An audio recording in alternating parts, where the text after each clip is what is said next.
So this should be good. Like I said, third time lucky, but we'll go with it. So my name is Rebecca and I'm a rape survivor. Pretty heavy, yes. But yeah, I thought I'd come on here, kind of give a quick introduction video, how I got into doing what I was doing and what my aims are for this. Shouldn't have said it that slowly. So like I said, I'm a rape survivor. I was assaulted in my second year of university. Didn't exactly know what was wrong at that point. I just knew that what he did wasn't right. It took me about 6 or 7 months to realise that it was rape. And that was only once a counsellor had seen me and told me, you have been raped. So you can imagine kind of after that revelation, wasn't too good. Mental health wasn't great. And I had a couple of periods of just not being very well at all. Until I started writing about the assault. So I started writing a blog about it, which I kept secret. And then I started talking to friends and family about it, and then I started to post it online, and that's when I started to really feel like a lot better.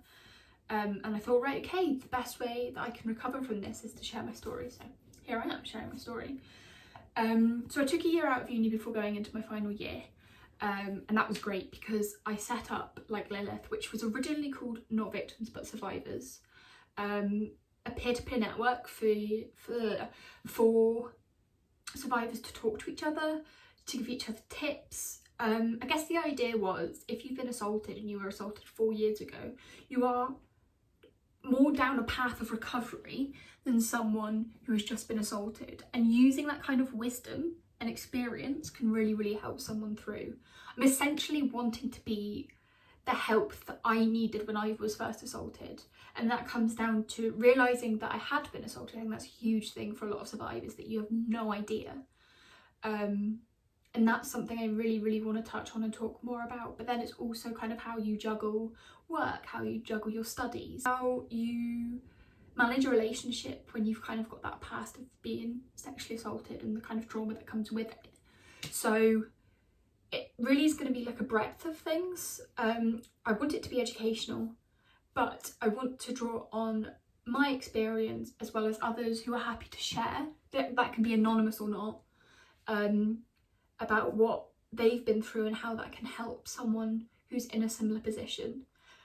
So after this introduction video, my first video is going to be the aftermath of a rape and how you approach that, like say the first couple of days and first couple of weeks. That's in terms if you want to collect evidence, how you're meant to handle work. Do you go in, how do you explain it to your boss that this has happened?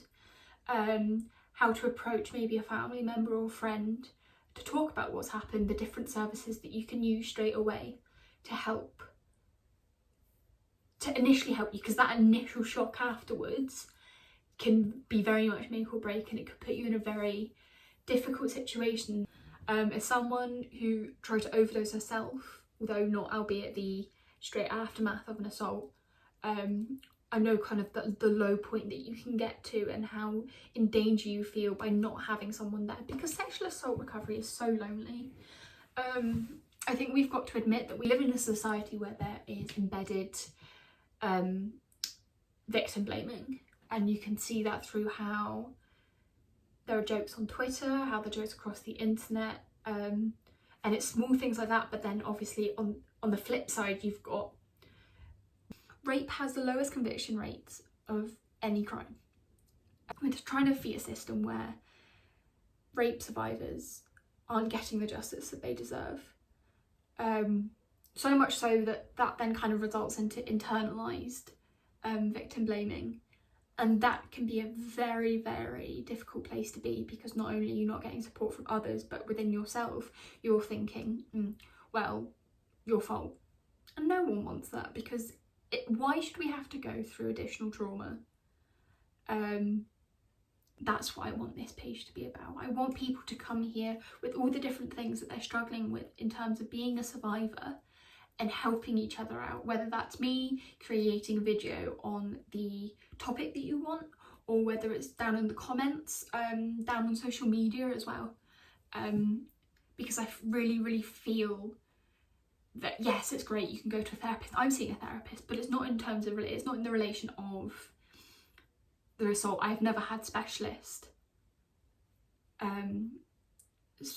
counselling on the assault. But you're sitting across from a therapist who hasn't actually been through the same thing. They're learning from a textbook and they're learning from a course. Whereas survivors on here know what you've been through because they've been through it themselves. And I think it's that kind of validation that many rape survivors look for. I think especially with me, sometimes it's really helpful that I've got someone there, because sometimes I don't believe that the assault happened.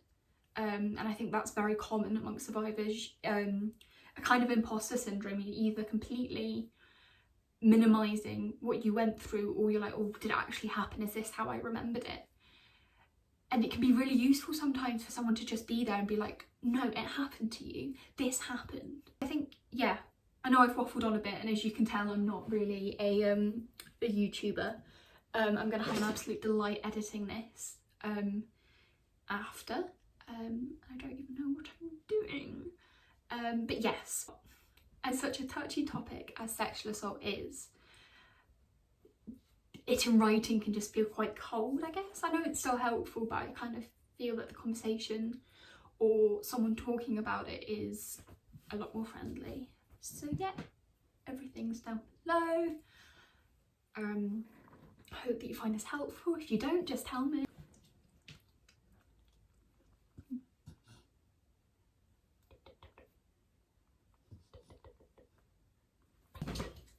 Cool, I think I've done okay.